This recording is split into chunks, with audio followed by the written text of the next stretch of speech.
મારી માતા દેખાવમાં ખૂબ જ સુંદર હતી. હું મારી માતા કરતાં 16 વર્ષ નાની હતી.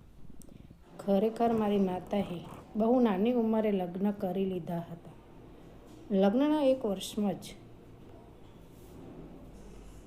હું તેના ખોરામાં આવી ગઈ.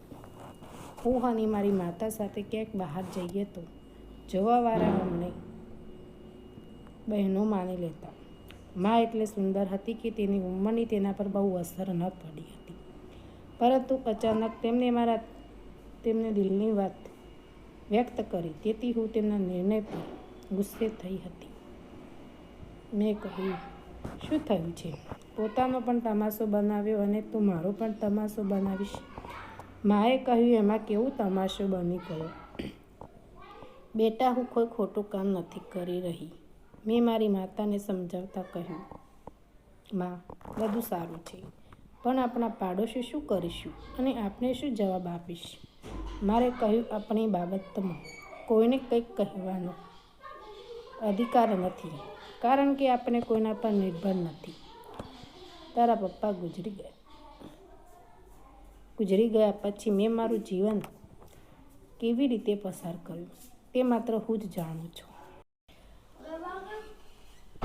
મારી મદદ કરવા કોઈ ન આવ્યું. હું એકલી સ્ત્રી હતી અને એક નાનું બાળક લઈને જીવતી. તે મારા કરતાં કોને સારી રીતે ઓળખશે?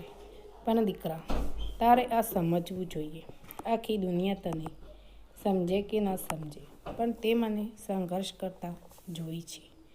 વાત એમ ન હતી કે મારી માતાએ મને તેના બીજા લગ્ન વિશે જણાવ્યું હતું. જ્યારે હું નાની હતી ત્યારે મારા માતા પિતા કોઈ બીમારી કારણે મને મારી માતાને છોડી આ દુનિયા છોડી ગયા હતા. મારા પિતાના અવસાન પછી મારી માતાએ મને નાનીના ઘરે લઈ આવી. ત્યાં નોકરી કરી જીવન પસાર કરતી. જ્યારે હું શાળાએ જવા લાગી ત્યારે મારી માતા ખાનગી કંપનીમાં નોકરી કરવા લાગી. મારી માટે માતા અને પિતા બંને હતા. મારો ઉછેરો માએ પોતાની આખી યુવાની આપી દીધું. એમ કહ્યું ખોટું નહીં. છોડ કે 17 વર્ષમાં અત્યારે કે 74 વર્ષની થઈ હશે. ફરીથી લગ્ન કરવાનું મારી માતાનું લઈને ખોટું ન હતું, પણ ખબર નહીં કેમ મને તે સારું ન હતું લાગતું.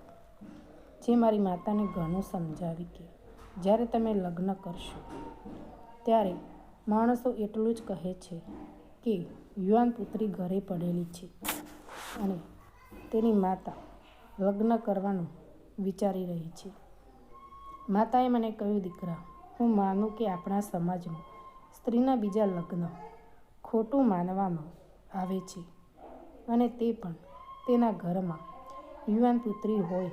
પણ તે ક્યારેય વિચાર્યું, જ્યારે તું લગ્ન કરીને તારા ઘરે જઈશ ત્યારે મારું શું થશે? હું મારું જીવન કોની સાથે વિતાવીશ? તું તારા ઘરની થઈ જઈશ. પણ આ લગ્ન માત્ર મારી ખુશી માટે નથી, પણ તમારા માટે પણ યુગ છે. પોતો મારે મને સમજાવતું કહ્યું,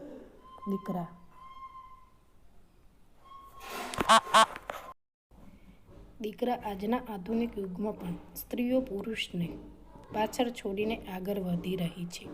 તેમ છતાં પણ પતિ પુત્રી માટે પિતા કે ભાઈ, પરંતુ આપણા ઘરમાં આ ન હતા પિતાજી કે ના લગ્ન પછી આપણા બંને માટે તો જીવન ઉજ્જવળ થશે. મારી માતાએ મને ગમે તેટલી સમજાવીશ.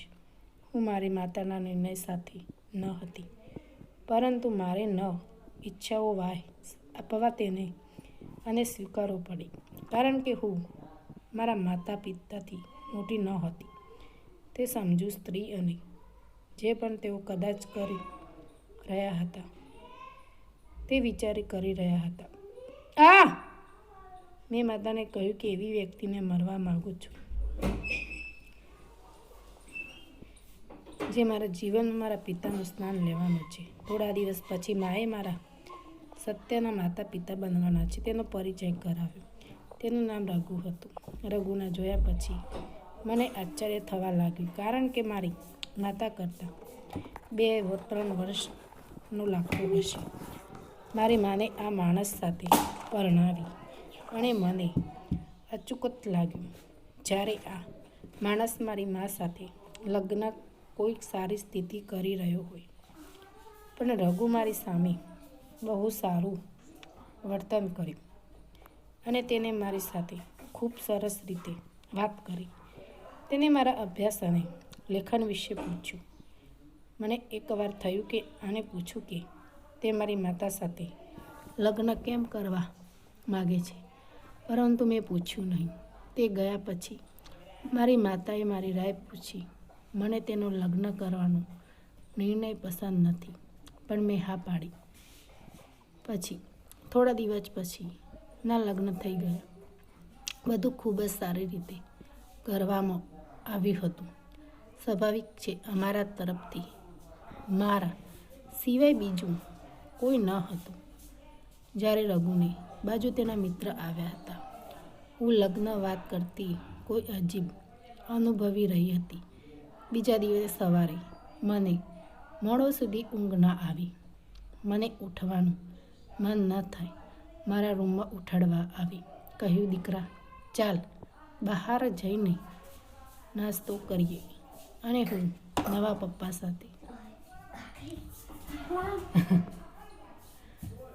ખુશી ખુશી રહેવા લાગી.